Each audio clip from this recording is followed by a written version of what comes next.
evening, viewers, and welcome to this edition of NTV Sports Page. It's Monday, the 20th of January, and I'm Curtis Morton. In our headlines, youths of the future get the better of pioneers. And in our feature for this evening, Carlisle Powell declares candidacy for Nevis cricket chief.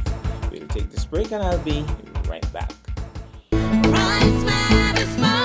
Here are your Horsford's Value Mart IGA Value Club Blue Tag specials from January 17th through 30th. Red Globe grapes, $9.99 per pound. Blue Bunny Premium Ice Cream, just $19.99. Sunny Delight Original and Smooth, $5.99. Keebler Pie Crust, $8.99 each. Hefty 1-zip freezer or storage bags, 12 to 35 pounds, $10.99 each.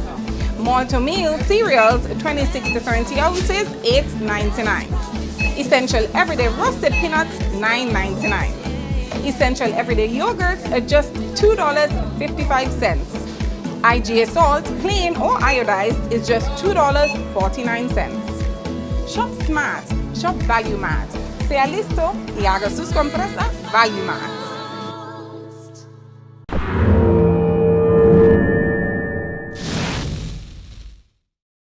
Well, I'm back and we begin with football. Thursday, 16th January, saw the continuation of the local football league at the E.T. Willett Park.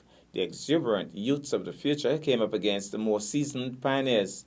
It was a fast-paced first half and both teams exhibited high skill levels, and both goalkeepers and the defensive teams were forced to work overtime.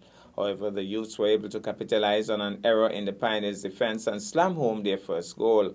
Later, the Pioneers team totally messed up a chance to equalize from the penalty spot as goalie Passin, taking the crucial kick, slammed it into one of the uprights, much to the chagrin of his teammates. The youths went on to place two more balls into the back of the net to win by a comfortable margin. Final score, Youths of the Future 3, Pioneers 0. Let's get a bit of the action. And the youths trying to go forward. And heavily marked, and the ball has been kicked out.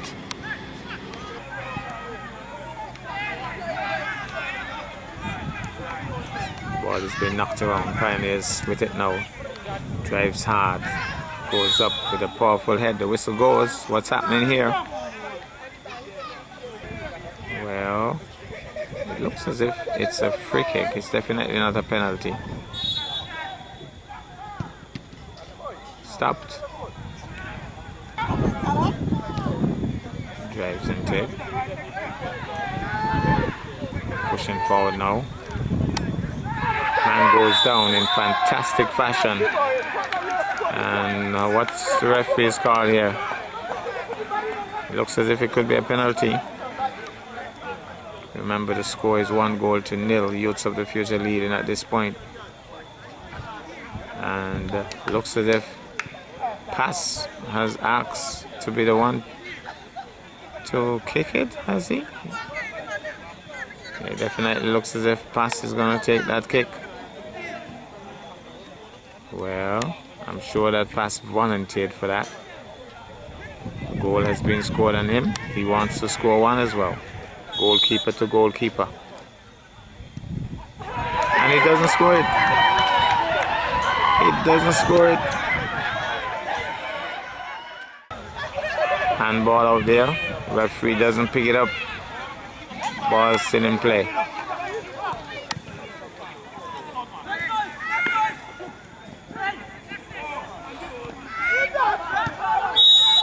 Again, the whistle goes. What's happening here? Looks as if it's going to be a free kick this time.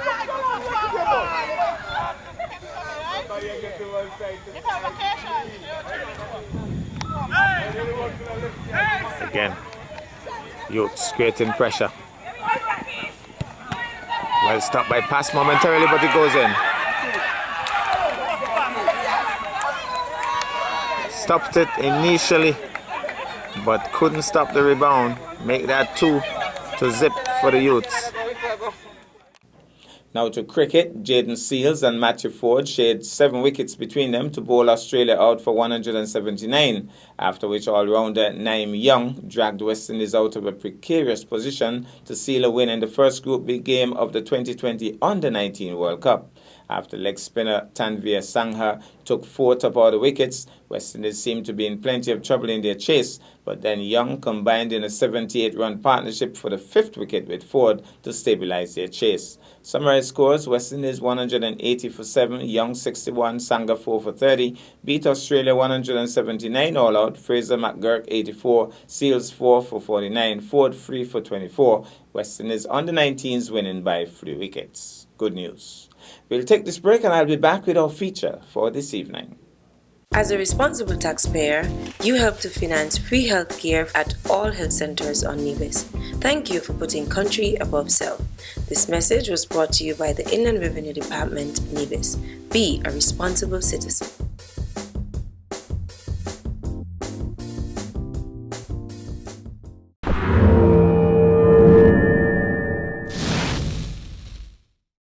Well, I'm back, and tonight cricket is in the spotlight. Former Nevis, Leeward Islands, and West Indies Cricket Board Administrator Carlisle Powell is throwing his hat in the ring as one of the candidates for the presidency of the Nevis Cricket Association in the upcoming elections. Tonight, we bring you the first part of a recent interview with Mr. Powell. If you see me seated next to Carlisle Powell, we could be talking one of two things: cricket or politics. And somehow, I'm not into the politics thing, so obviously we are talking cricket. Carlisle, good afternoon. How are you today? Curtis, I'm well. And yes, we're talking the politics of cricket. Combining both. Well, let's talk a little bit about your background in terms of cricket, some of your achievements over the years, starting with those youngsters who are now, maybe I won't say old men, but Stuart Williams is about 50 now. Mm-hmm. Let's talk a little bit about your background and your work with these guys. Well, first of all, by 1986, I had come to the realization after playing a couple of years of trials that representing Nevis on the field was not going to be it for me. And so I retired from cricket at the ripe old age of 24. And went into the administration of Nevis Cricket, and so I became the secretary the first time that I ran in 1986. That's a long time ago. And I looked at the Nevis team at the time. I had missed the first Leewards under 19 tournament proper. Keith Atherton played in that one. I think it was in Montserrat. And Nevis didn't do particularly well. So as the new secretary of the Cricket Association, I took it upon myself to organize the under-19 tournament for Nevis. And we started by having parish leagues and so on, and we trained at the Charlestown Secondary School. And from that, we eventually developed into a full-fledged, proper under-19 program. And I'm so happy that we produce a lot of players to go on for the Leewards. Not only Stuart and Carly, Mickey Mills and Ronald Powell and Merlin Liebert, and a lot of players who went on to play for the Leeward Islands. But more importantly, that laid the basis for the Nevis team that was dominant in the 90s, in that we were able to feed players straight from the under-19 into the Nevis senior team. And I give you a classic. I remember one time Nevis were looking for a wicket keeper. And I said to Augustine Merchant, who is also from my area of Zion, I said, Mochi, you are selected. Do me a favor. Come by the park wall in the afternoon and look at us on the school ground. I have a youngster over there named Ray Phillip. And Ray Phillip is good enough to keep for Nevis, even though he's in the under-19 program. Mochi came by the park wall, and when he looked up a couple of minutes later, he had all of the selectors looking. Ray Phillip was drafted straight into the Nevis team. But that is only one of the stories. There was also a year, I think it might have been 87, when we were playing in the under-19 tournament in Anguilla, and Nevis was short of a batsman. And so they said, listen, Powell, we want to take one of your players. I said, sure, go ahead. They said, we want to take your best player, Stuart Williams. I said, listen, go ahead. We can win without Stuart at least for the first couple of games. And they took Stuart. He went down to the Virgin Islands, played the game. We played our game without him. We had good openers. We had Junior Mills. We had Wallace, Brother Wallace, and we had Merlin Liebert. So we played without him, crucial game to start with, and we did fairly well in that game. By the time Stuart came in for the second game, Brother Wallace, God bless his soul, was asking in the team meeting, where's Stuart going to bat? You understand? And he was that kind of guy. Exactly. But Stuart came in and made 219 in the first game, double hundred against Anguilla. We were so good in the under 19 program that was designed and developed under my leadership. Brilliant. And then we moved that on to the under 15 and under 13 program. I bet you don't know that for 5 years, Nevis did not lose an under 15 game. Yeah. I'm aware of that. We did all of that training together with the additional coaches, and we had that under 15 program so very well established by the time I left Nevis Cricket. The talent is there, Curtis. We just have to do it again. Carlisle, after being an administrator for so many years, and then it seemed to me, maybe I'm wrong, but it seemed to me as if the politics, and I'm talking real politics, took your energy. And you seem to have taken a back seat from Nevis Cricket. Am I getting the right impression here, or you always had that hunger to make sure that things were going right on the local scene? I was always there. Ronald Powell, when he was president, was in close touch with me. We consulted on a number of matters. Sterling Marshall, when he was president, we did very good consultation as well. So Nevis Cricket has always been a part of me. And I've always been a part of Nevis Cricket. But I've stayed in the background and not interfered in the administration of the cricket. But it hurts to see that we are not playing club cricket in Nevis anymore. It hurts to see that there are so many talented youngsters who have not been given a chance through proper coaching to showcase their worth. And some of these youngsters I have assisted by quietly donating equipment and, giving the odd coaching tip. And I've had guys home here by me discussing the art form of cricket and so on. But it is time that now that I have more time to get myself right back into the cricket and to see how we can lift it again. So, Carlisle, at this point in time, 2020 vision and all those nice little snippets, you think this is the right time? Absolutely. Absolutely. And Curtis, I didn't just make this decision recently. I developed a plan for Nevis Cricket. And by June of last year, this 3-page plan was ready. By June of last year. So the only thing that I had to do when I heard the date of the election was to change the date from the 20th of June 2019 to January 16, 2020, and to just add a closing paragraph and put my signature. But this plan for Nevis Cricket has been developed. I have gone through it. I have discussed it with a number of people, and I'm ready now to put it to the clubs ahead of the elections to see if they would buy into this. Well, let's talk about 2020 vision. There's an aspect there about primary schools cricket. Let's talk about primary schools cricket and your plans for primary schools cricket. Well, first of all, we can't have our guys at primary school playing 4 or 5 matches and that's it for a year. And that came to me forcibly some 16 years ago when I sent my younger son, Kyron, off to Millfield School in England.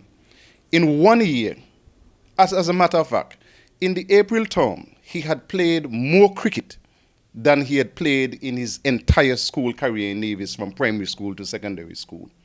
And so that school, Millfield, is an expensive school. I just checked online today, and it's about £38,000 a year per student who are over the age of 9. Okay? So now, in Nevis, we have free education, and we should have these guys into their cricket more. So I am saying that in the 2020 season, we should introduce a double round of primary school cricket, round robin, not any knockout basis. What do we have? 9 or 10 primary schools in Nevis? Everybody must play everybody twice, so that you get a minimum of 18 matches. How many overs are you thinking? Same standard overs that they are playing now. Okay. That will not change. The only thing that should change is the number of matches. And if we are developing these cricketers, we must give them proper coaching plus cricket. Okay. And then I'm saying that by 2021, they should be playing 3 rounds of cricket, Curtis. Okay. If you really want them to play cricket, get them involved in the sport of cricket. The only drawback to that, maybe, Carlisle, may well be, because I don't know how you're going to deal with this aspect. There are some parents who, somewhere along the line, they conceptualize that a child cannot be academically positive and be involved too much in sports. Have you met that kind of a parent? And what would you say to that kind of a parent? And in terms of the clashing with the schools, exams and so on. I'll say to them that when Kyron Powell went to Millfield School in England, that he had the opportunity to play under 15 cricket, under 17 cricket at the same time. So he was playing in those two separate competitions. He came out of England down to the Caribbean to qualify for the Navy's team in the Stanford tournament. When they had the prize giving ceremony, I quietly took him off the field. We strolled across to the Visibod airport, put him on a plane to go back to England to play in the finals for his team. He left England, came back to the Caribbean, hit the first ball for 6. And went on, Curtis, to pass all of his subjects at age 16, having skipped a grade, because remember he left here after Form 2, had to go straight into Form 4 and do his exams in Form 5 at the age of 16 and passed all of his subjects and played cricket at such a high level that he made the under 19 side for the Leewards when he was 13 years old and top scored in one of the games in Guyana. You can marry both. Okay. And you look, listen, Ian Bishop, who played cricket for the West Indies, has a master's degree. Okay. Darren Ganga has a master's degree, and I heard that he is now pursuing law and so on. Okay. I mean, who says that you can't do both? You remember Dr. Clarkson used to play cricket for Nevis? And played for St. Kitts too. Exactly. And a doctor. A medical doctor. The Attorney General played cricket for St. Kitts as well. You remember? Attorney General? Oh, yes. Yeah, okay. Vincent Byron played cricket. Oh, yes. Yes. So when you hear people say you can't do both, I mean, Sangakkara, you know what his profession is? Sangakkara is a lawyer. Okay. All right. Then there has always been, okay, what about the exams though? Because I've heard problems in terms of, okay, they can't play this match this time because they have exams and so on. How are we gonna work you around have to that? keep a careful eye on that, because I'm not messing with the education of these children. Right. If they have exams, it is up to the Cricket Association to help them with their study program. And help them with their study program. Make sure that they are available to play cricket, but they must do their exams first. Great. That comes first. Great. So that is what you have to aim for, a happy balance. Speaking of happy balance, there's always been a little bit of a drawback between primary school and secondary school. I know most of our top athletes are lost between inter-primary and heading into the high school. Somewhere along the line, they don't seem to run in high schools, yet still they have an annual sports meet. But somewhere along the line, a lot of the shining athletes at inter-primary seem to get lost. Do our cricketers get lost from shining at inter-primary, the primary school level, and then you don't find them in the high school? Not as much. What we have seen, looking at it historically, is that they have developed. Okay. And so you still have people like Carlon Tuckett who are playing their cricket. Okay. But listen, you have to have the support off the field, both at home and in the administration. You must have that support structure to make sure that these fellows excel. But Carlisle, when I was going to the Charlestown Secondary School, it was Blue House versus Gold. We had a lot of house matches. I remember Colin from over Bart, the fast bowler, Colin Huggins, and Clark, Jaya's brother there, Raimel, and the other one, Cutie Clark, and these guys, and Bombo Walwyn, and I mean, they don't have house matches like that anymore. I'm talking real hardball. I ain't talking about wind ball and tape ball. Do you think there's something lacking based on your vision that could be brought into bear here? Absolutely, and you have to bring it back, which is why I'm saying have these double rounds in the primary school. Make sure that the players know the basics of cricket. They are properly coached. When they get to the secondary school, coaches must be there waiting for them with a program so that they too can play this cricket. I played cricket from the first day I went to Gingerland Secondary School until I graduated sixth form. You know, the cricket does not stop you from being involved in your regular education. No sport does. Once the structures are in place, you can still produce these cricketers and get them back into house matches. As a matter of fact, Carlisle, you went to the Gingerland Secondary School, yes. But when I went to the Charlestown Secondary School, there was no Gingerland Secondary School. There was no team until 1977. Right. Actually, there was not even a Gingerland. There was a Gingerland, senior school. Senior. Right. So what happened was when I went to the Charlestown Secondary School, what they now call the Villa, there were some stones as stumps, but you had at least 1, 2, 3, 4, 5, 6, going down to reliable mottos, every recess. Different people. Of course, you choose which one you go to, because if you see Earl Rollins batting here, you don't go there. You ain't gonna get to. Yeah, and the fella Sergeant, Lafton Sergeant. If you see those at any of those, you go to another one. Yeah, but they had a lot of cricket those days. It's true, and at Gingerland Secondary School, when it became a secondary school when I went in '74, but where the flagpole is, we played on 3 different sides of the flagpole. The only side we didn't play on was the side leading up to the office. And then there were other pitches. Remember, you had the main pitch, and then you had other side pitches. They didn't pay anybody to cut the grass. The cricketers cut the grass with their feet. And so we have to get people back playing again. Curtis. And loving it. And loving it. Curtis, in the old days, Livingston Sargent didn't make money from playing for the Leewards. Nowadays, players are contracted at fees where they can give up their jobs and concentrate solely on cricket. And then above that is where the real money starts flowing. So we are going to have to get our players to be involved in this. Too many division players are missing out on opportunities to make a living from cricket. And we are going to have to ensure that we have the basic things done in Nevis to provide players for various Leewards teams, both male and female. Okay, I realize also that there's a female aspect. Your plans for the females? Well, first of all, I want to find more female players. I think people like Saneldo Willett and so on have been doing a fantastic job. But we have to encourage them more. And you see, one of the plans that I have is to have a competition, maybe like a 10-10 competition as a warm-up to the real tournament that we'll have. And say to every single team, you have to have a female player on your team. And so this would encourage the female players to play in that integrated setting.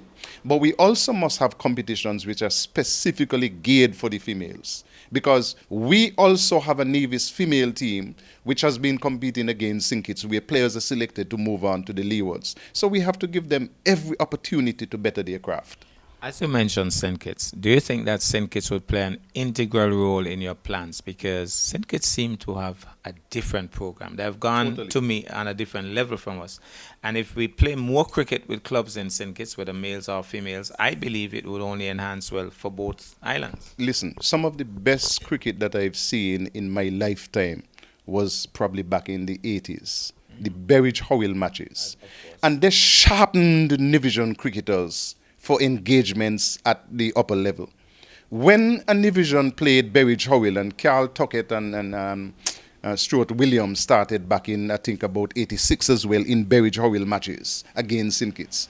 Once you cut your teeth on those matches back in the 80s, you were ready for Antigua and Montserrat. We didn't have Anguilla and the Virgin Islands and St. Martin then. You were ready for those other teams having played against St. Kitts. We're so close, and the boat schedules are so regular that there is almost like an injustice that sometimes the first time we play against St. Kitts is when we are abroad.